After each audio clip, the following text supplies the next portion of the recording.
Okay, first of all, I would like to really thank Rainer for his very gracious introduction. This afternoon, he came to the hotel where I'm staying, full of gifts, including his latest manuscript, which I will dutifully read, and I'm sure that I will learn a lot from his latest work. I would also like to thank the two deans who are here, the Dean of the Faculty and the Dean of Philosophy.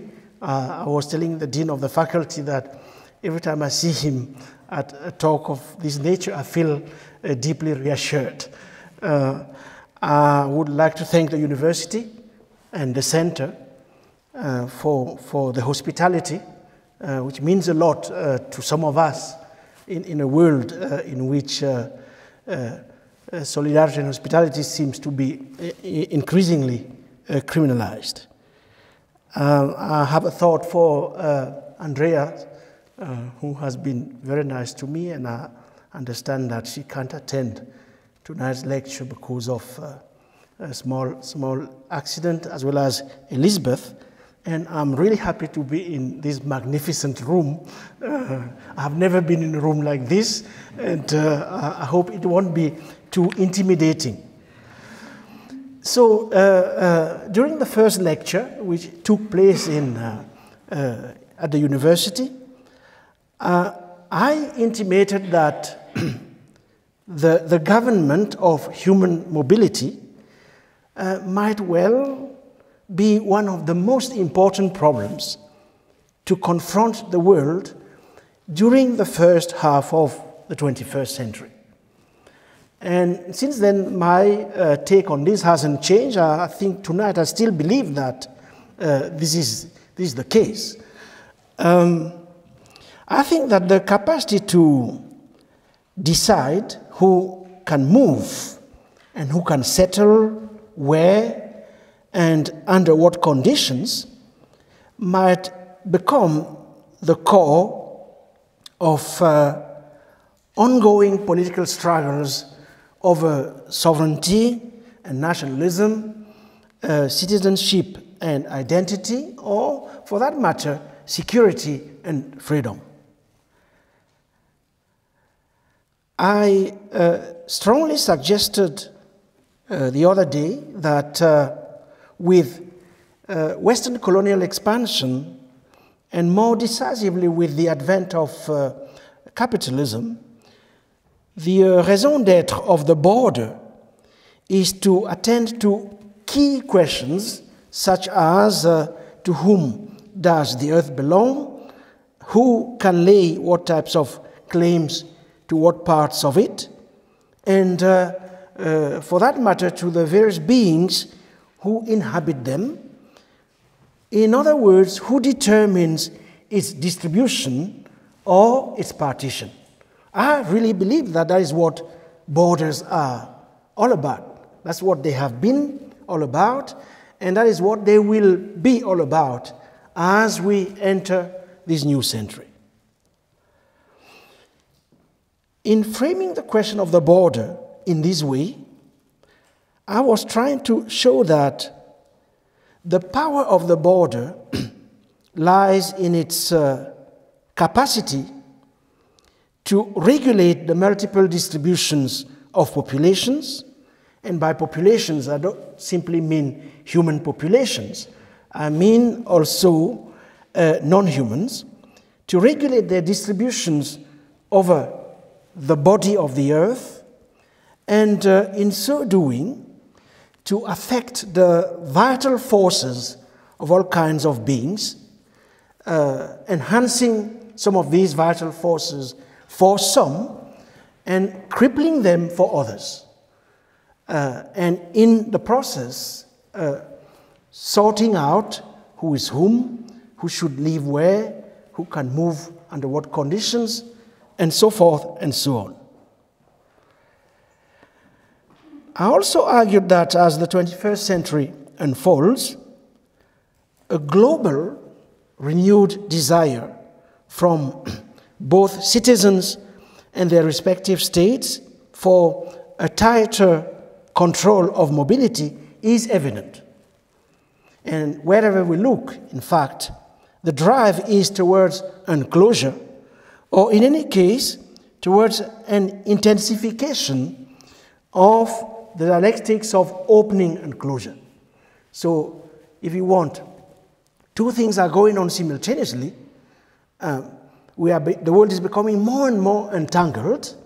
So, on the one hand, planetary entanglement, and on the other, a desire, if you want, for secession, a desire for separation, a desire for enclosure.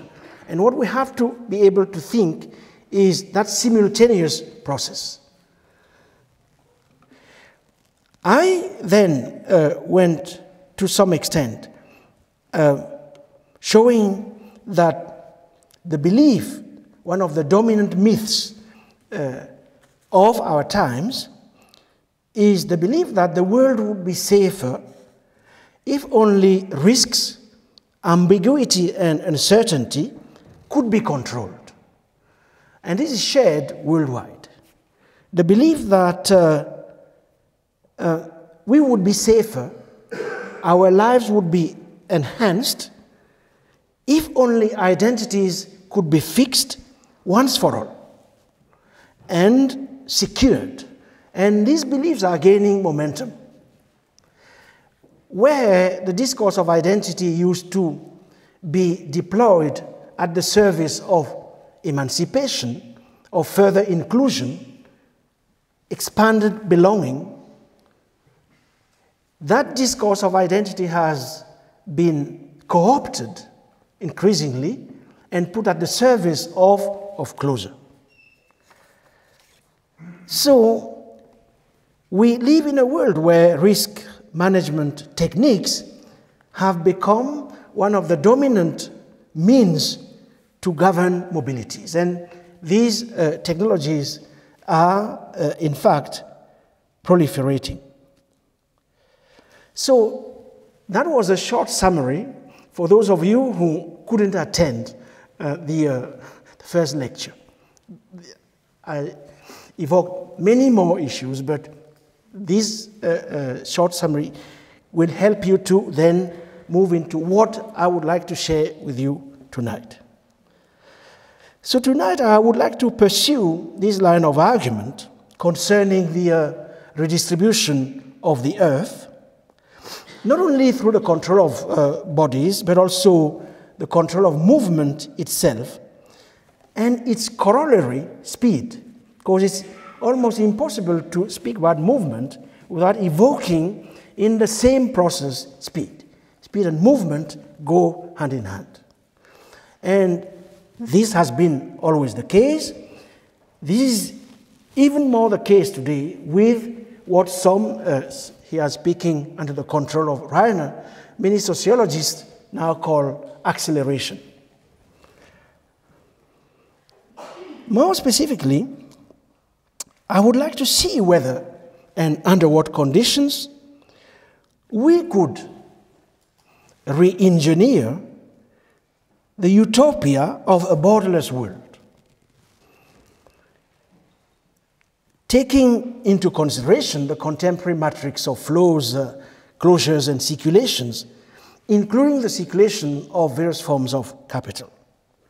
Now you'll ask me, but why is it important to excavate once again this old utopia, which I don't believe we will ever see in our own lifetime? Why is it important to attend once again to what is obviously an impossible intent, the question of a borderless world? I think this is important for a number of reasons. The first reason, which is conceptual, is that from its inception, movement, or in fact borderlessness, has been central to the utopian tradition. Utopia is about the absence of borders, strictly speaking. And in the first instance, the borders of imagination.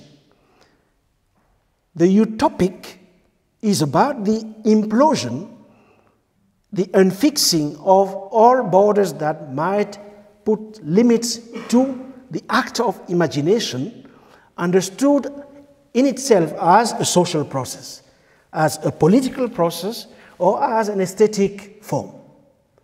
So in the concept of utopia is already embedded this idea of the absence of borders, of borderlessness. In fact, the power of utopianism resides in its ability to instantiate the tension between borderlessness, movement, and place, which has marked, when we look at it properly, social transformations throughout the modern era, as many historians have shown, that social movements are, in fact, when they are at their most powerful, they are about the absence of borders.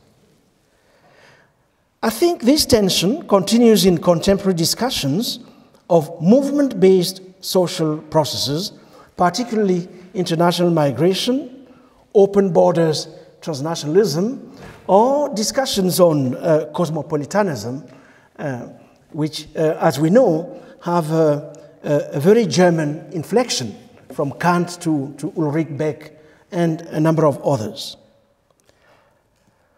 And in this context, I believe that the idea of a borderless world can be a powerful, albeit problematic, resource for social, political, and aesthetic imagination. And that's one of the reasons why we have to recover it, recapture it, and redeploy it at the service of an idea of the world that is premised on the, let's say, the project of relationality, relations,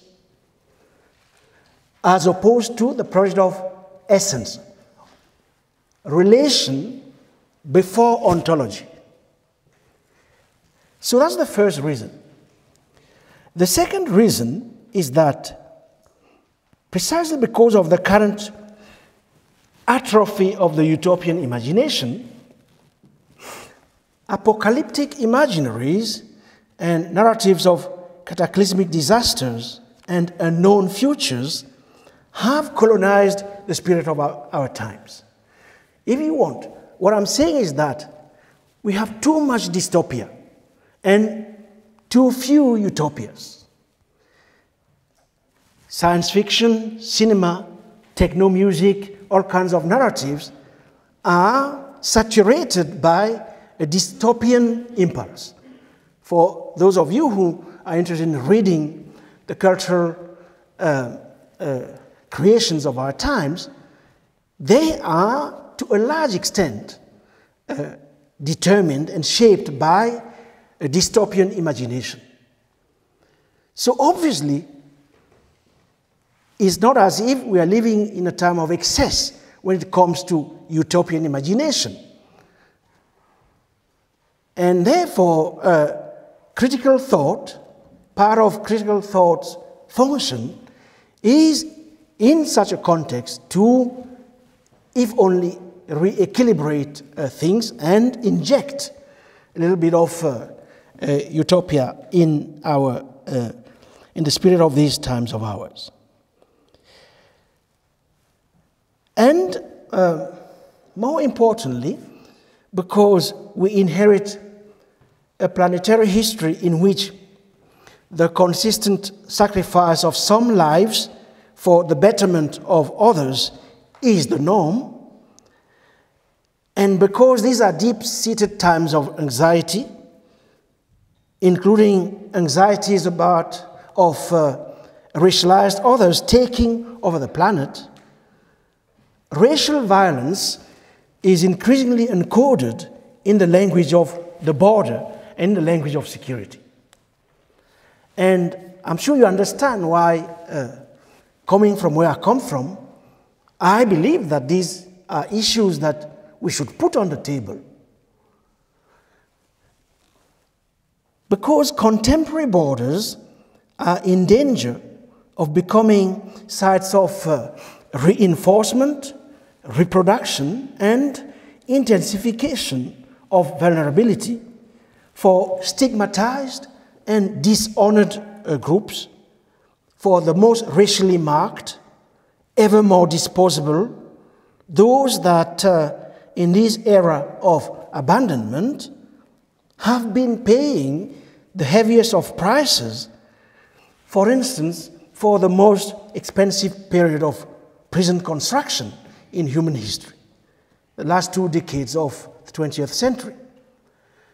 And imprisonment, incarceration, is precisely the exact opposite of borderlessness, just as, at least in American case, slavery was the exact antithesis of freedom.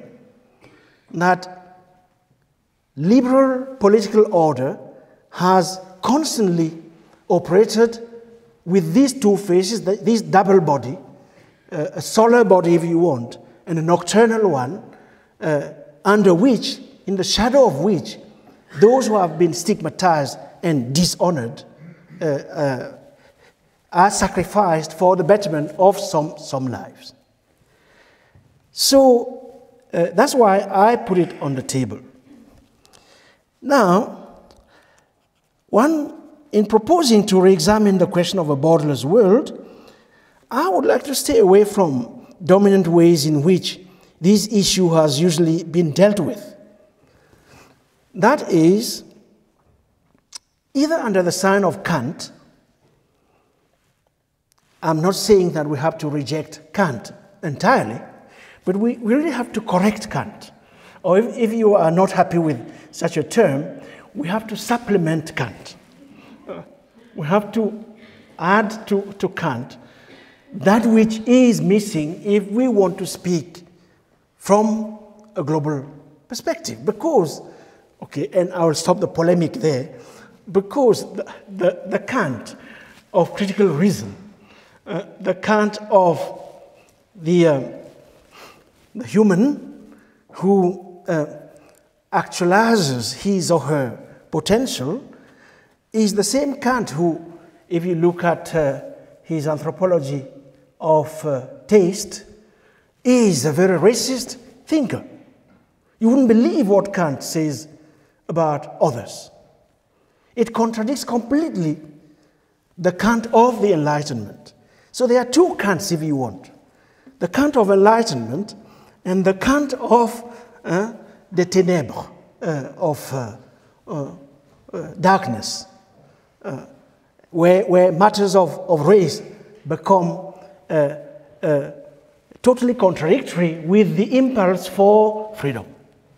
So that's why it seems to me that in rethinking matters of borderlessness today, we have to supplement him if you want. And his promise of an unbounded cosmopolitanism cum post-national politics and society. So that's one, let's say, path one needs to tread extremely carefully. There is a second path one needs to tread carefully as well.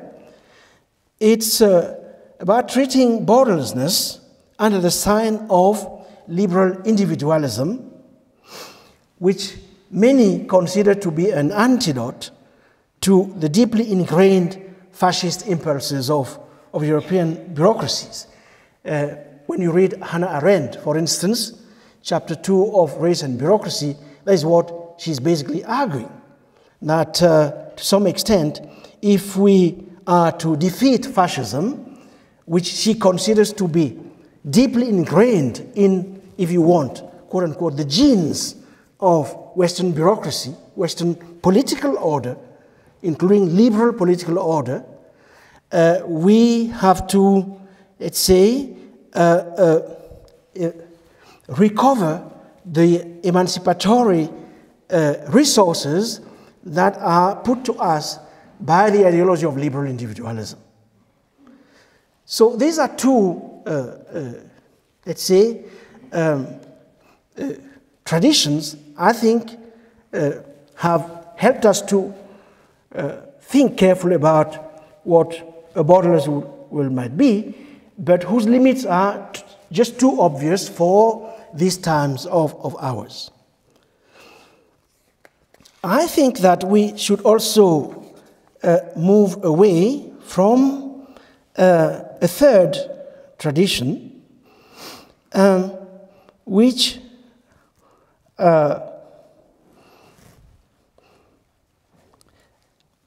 is trying to argue for a borderless world on the basis of a huge attachment to the market principle. There is an economic tradition that believes that, in fact, in order to, that there are three types of, now there's a little problem here.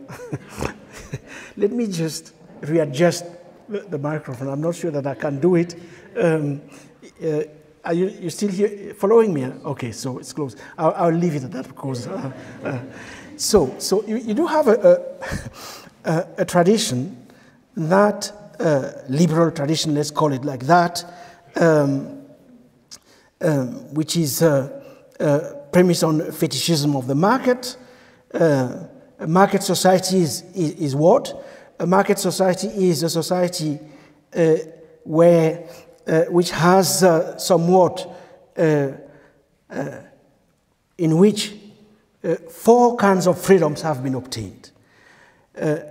Freedom of movement of capital, freedom of movement for goods, freedom of movement for services, and freedom of movement for human beings.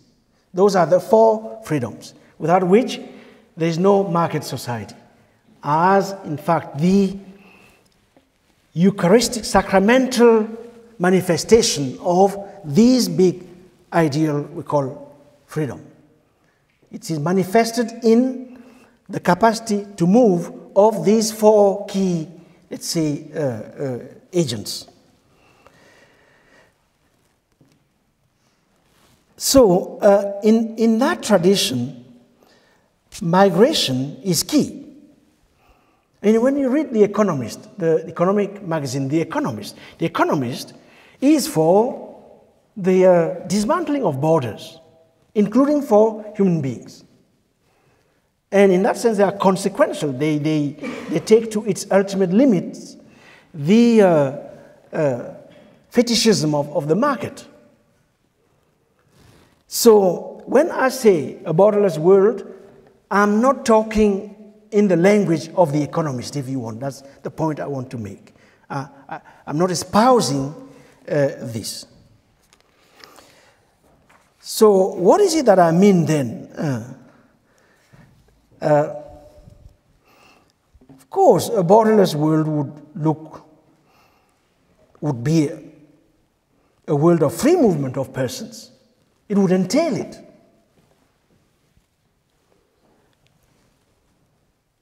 And this free movement of people would not be restricted to the core economically rich countries or states of the world. It's a world in which these rights would be extended, including to poor members of the earth. And I'll come back to that distinction a little later.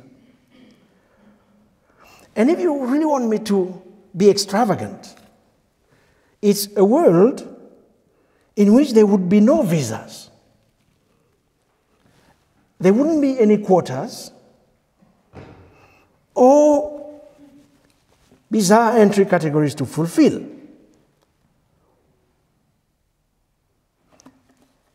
One could just get on a plane, on a train, on a boat, on the road. The key right would be a right of non-discrimination. So I was extravagant, now I'm serious. It would be a right to not be discriminated. It would be an entirely different kind of right. It doesn't exist so far, if it does, it only exists indirectly. If it exists as we speak, including in liberal societies, it's in terms of a negative right. So let's turn it into a positive right.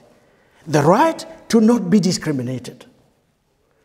That's what I mean philosophically by a borderless world. Let's move beyond questions of visas. These are consequences of a philosophical position. So, a right of non-discrimination implying that it would be a world in which circulatory and pendular migrations would be the norm. The norm would be for people to move, for bodies to move. For a body to exist, it has to be a body that is capable of exercising the faculty of motion. There is no body that is not moving, that is not capable of moving, or that which is assigned to immobilization. It's not a human body. So, pendular, cyclical, circulatory migrations would be the norm. With longer-term settlement, probably less likely, since borders would be easy and open. I'll give you a quick example. You see, for those who grew up under French influence, from those countries which were colonized by France. I mean, my own country was not really colonized by France, it was colonized by Germany. And then Germany lost the war, and the other powers decided that Germany was not capable of civilizing anybody. Because colonialism was akin to civilization. You colonize, you civilize.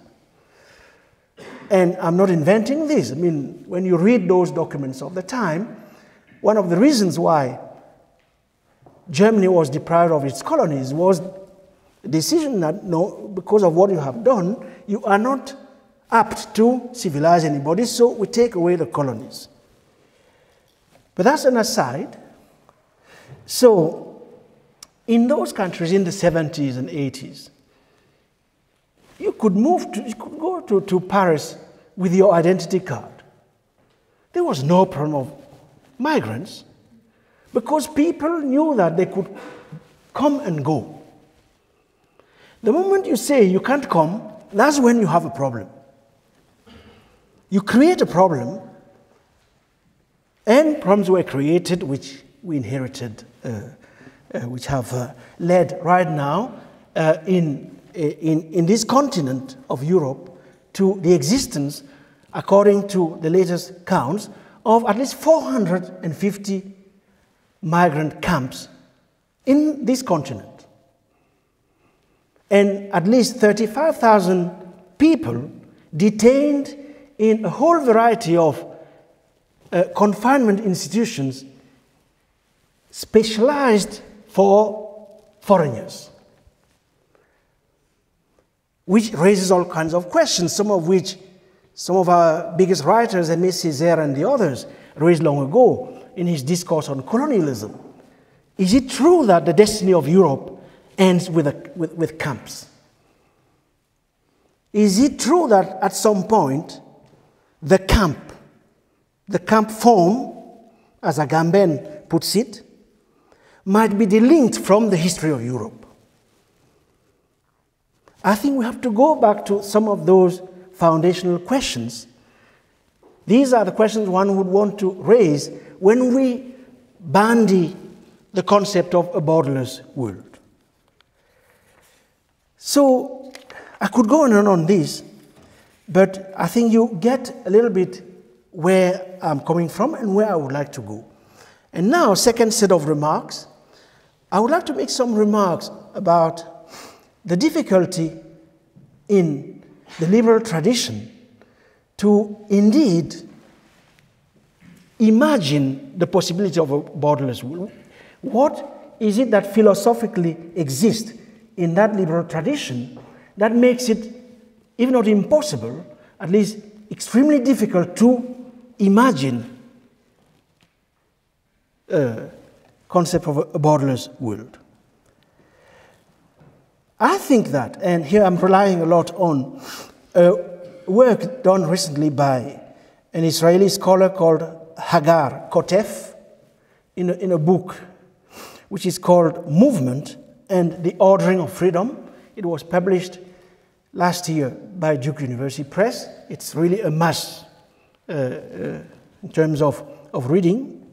I rely a lot on her here, and I will, quote unquote, supplement her after exposing to you what is her principal thesis.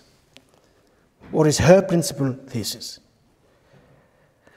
Kotef tells us, I think quite convincingly, that liberal political thought has always been saddled with a contradiction when it comes to imagining the possibility of a borderless world. And this contradiction stems from its conception of movement. She shows that, in fact, two dominant configurations of movement constantly come into conflict with each other in the liberal tradition. On the one hand, movement is seen as a manifestation of freedom. And at the same time, and on the other hand, it is seen as an interruption of order. And this being the case, one of the functions of the state is therefore to craft a concept of order, stability, that is reconcilable with its concept of freedom, that is movement, as well as a concept of freedom that is reconcilable with its concept of order. It opposes these two things. I think I mentioned that it was 2 days ago, when I gave you the example of how African cities operate in a compositional manner and so forth. But here, Kotef draws on a whole set of, a battery of sources and shows convincingly that this opposition has been absolutely central to liberal thought, and we see it including today. So it has led to a situation where, in fact, the state is, let's just put it like that, the enemy of people who restlessly move around. The state doesn't like people who are, you don't know where they are. In the morning they're here, midday they are somewhere else, in the evening they're restless, and they are usually configured as an inassimilable alterity. When you move too much, from the point of view of the liberal state, you cannot be assimilated, or you make it too difficult for whoever community, polity to assimilate you.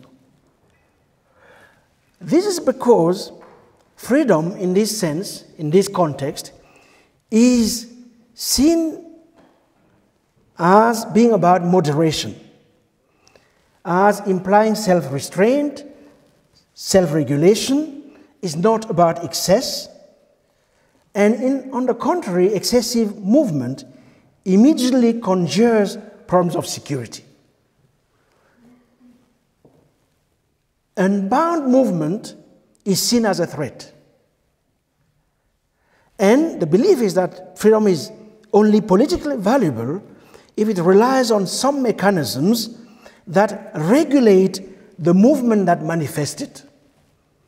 And I think that this is true, that it is historically proven, both in the history of the West and in the history of colonial expansion overseas. The biggest, I mean, once I was a historian, if you want. So I worked in the archives. I used to spend time in the archives, writing about whatever. And when you read the colonial archives, from the beginning to the end, one of the biggest problems for the colonial state has to do with how to domesticate the natives. Why? Because the natives are constantly on the move. And you can't build a state If you don't control borders, you don't control the population, you can't tax them, you can't exercise a monopoly over violence, the usual classical Weberian definition of sovereignty. And you find yourself in this kind of rhizomatic social configuration where everything seems to be on top of everything else, underneath everything else. There's no transparency, there's no stability. So the big issue was, what do we do in order to stabilize these people?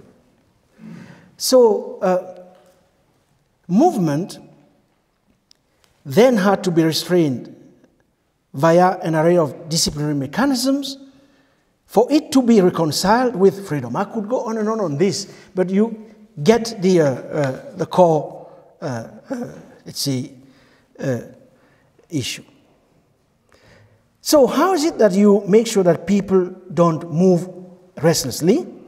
Liberal thought assumes that those who have an estate, a home, a nation state, or those who have the material conditions allowing them to stay where they are, can better enjoy the right to move freely. Which means that not everybody should be moving freely.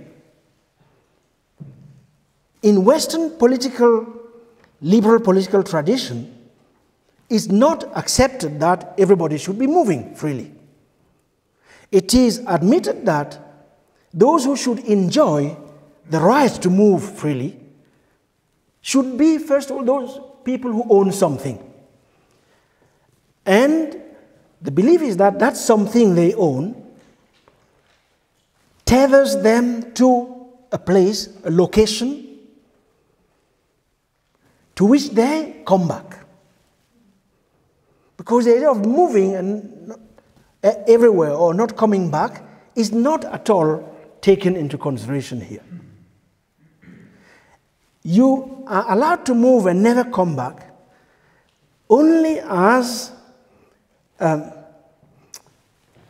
if you belong to the category of surplus people. And you have a lot of historical studies which show, for instance, how in England, the poor, how do you get rid of your poor?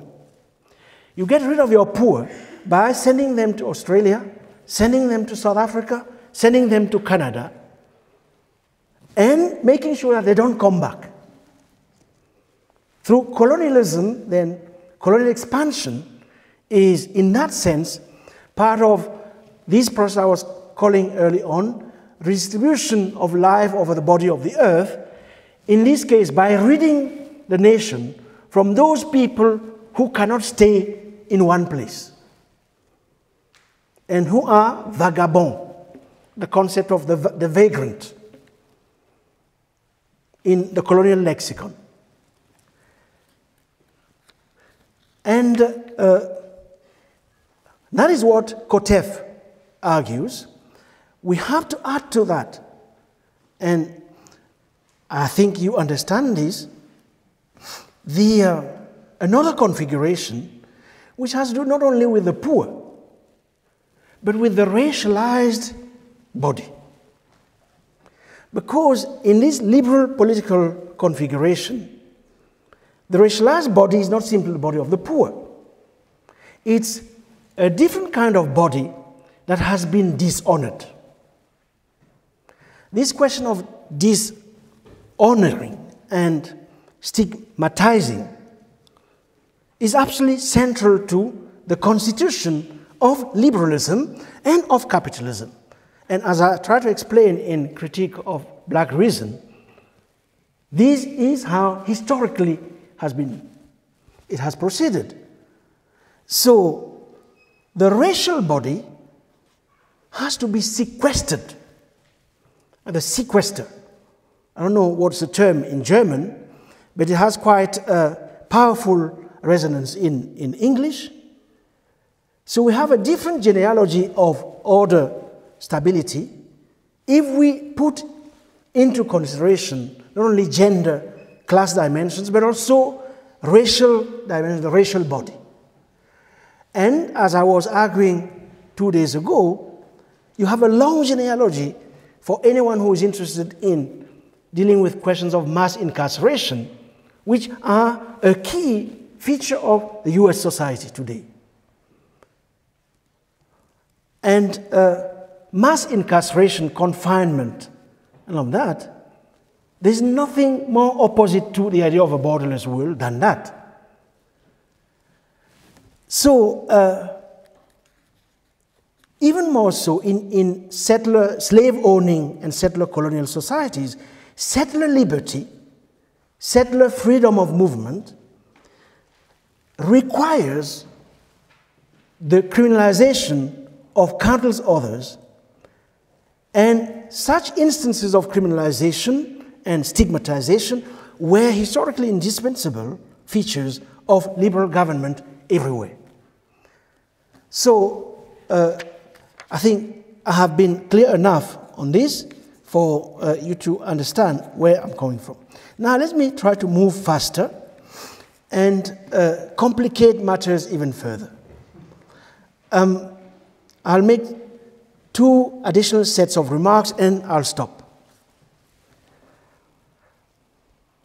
I will make a set of remarks on another dialectics that is part of our contemporary life at a planetary level. Is the dialectics of circulation, speed, and containment. And here, I haven't spoken a lot about speed. Let me say a few words about it now. We have spoken about movement, borders, not enough about speed, although I have been intimating that you can't talk about movement without motion, without speed.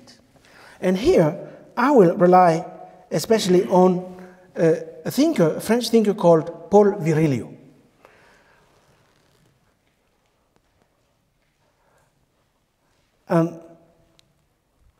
Paul Virilio, in a piece he wrote long ago, well before some of the developments we see happening now, the piece was called Speed and Information. He was arguing that the twin phenomena of immediacy and instantaneity is presently, this was in the early 80s, one of the most pressing problems confronting us. I'm quoting him. Or, still quoting him, in any case, one of the most determining factors ushering a new techno-political epoch. So from then on, he was very aware of this clash. So we can use Virilio's considerations on speed and information to argue that in considering what borders have become and the kind of work they accomplish, or for that matter, what a borderless world might look like, it might be useful to take seriously the possibility that real time now prevails above both real space and the geosphere in general. So the primacy of real time, of immediacy over and above space and surface might not yet be irreversible, but it is in the process of becoming a fait accompli. And in fact, of the 3 main physical barriers, those of sound, in quantum physics, there are 3 key barriers. The barrier of sound, the barrier of heat, and the barrier of light. There might be some others, but these are the 3 key structuring barriers. And of the 3 main physical barriers, the first 2 have already fallen. The barrier of sound and the barrier of heat. So, if you want, we are now struggling against the barrier of light. The sound barrier, Virilio argues, has been cut across by the super or hypersonic aircraft. The heat barrier is penetrated by the rocket taking human beings outside the Earth's orbit in order to land them on other planets. But the third barrier that of light, in fact, might not be something one can cross. You crash into it, and it is precisely this barrier of time which confronts history in the present day. So, building from these remarks, we can argue that the moment humanity will reach the light barrier, that is, the speed of light, a historical event of unprecedented importance will happen. We will have entered a borderless world. We'll enter a borderless world when we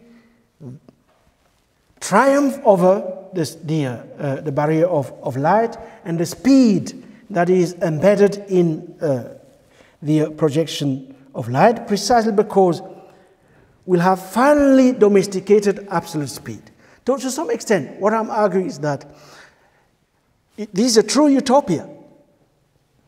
The idea of a borderless world is a true utopia, because the moment I don't believe that this will happen, and yet we will keep trying to domesticate absolute speed, and if we ever manage to do so, I think the Earth will enter a new period of its history, one in which real time will be totally superseded, will have totally superseded real space. So we are not yet there. So meanwhile, since we are not yet there, architecture of containment is dominating the ways in which our planet is being reorganized. The planet is being reorganized around an architecture of containment and a division of the populations of the Earth in at least two categories. To put it quickly, on the one hand, the category of those lives which are insured, questions of insurance, meaning those lives which, the death of which has to be motivated, that you cannot kill, nobody should die without reason. And those insured lives are produced through a whole set of mechanisms the welfare state in the West embodies, where an order, a political order, in which the main function of the state is to protect life and to enhance it, and to ensure those lives. So those populations on the one hand, and the mass of the uninsured, whose life can be taken, exposed, or abandoned without any justification being given for it. So it seems to me that when we raise questions of borders, we are speaking to these reallocation, these reapportionment, this repartition of the Earth between different sorts of species life, if you want. Species life that are insured and species life that have to fend for themselves. And the border today, as well as we move on inside the century, will precisely act as a barrier to the conjoining of these two. And racism plays a very important part in keeping these two life species separate. And here I don't need to rely on Foucault and his Society Must Defend It. You remember the last chapters, the last lessons, where he deals with questions of racism. Unfortunately, here again, Foucault, although, when Foucault is writing, apartheid is at its apogee. It's the highlight of apartheid. But Foucault was not interested in colonialism and those worlds beyond Europe. So here again we have to keep supplementing, I'm sorry to keep going back to this figure of speech, this tradition. But if we want to produce a kind of thought that attends to the planetary, which is the moment we are in, then that act of supplementation is absolutely necessary. And it's very different from what my friend Dipesh Chakrabarty argues for. He argues for the provincializing of Europe. I don't believe that Europe should be provincialized. I think all corners of the world should be deprovincialized. And it is only at this condition that we will be able to produce a kind of critical thought that is at the measure of the challenges we are facing, whether here in Germany, in France, or in South Africa for that matter. Thank you very much.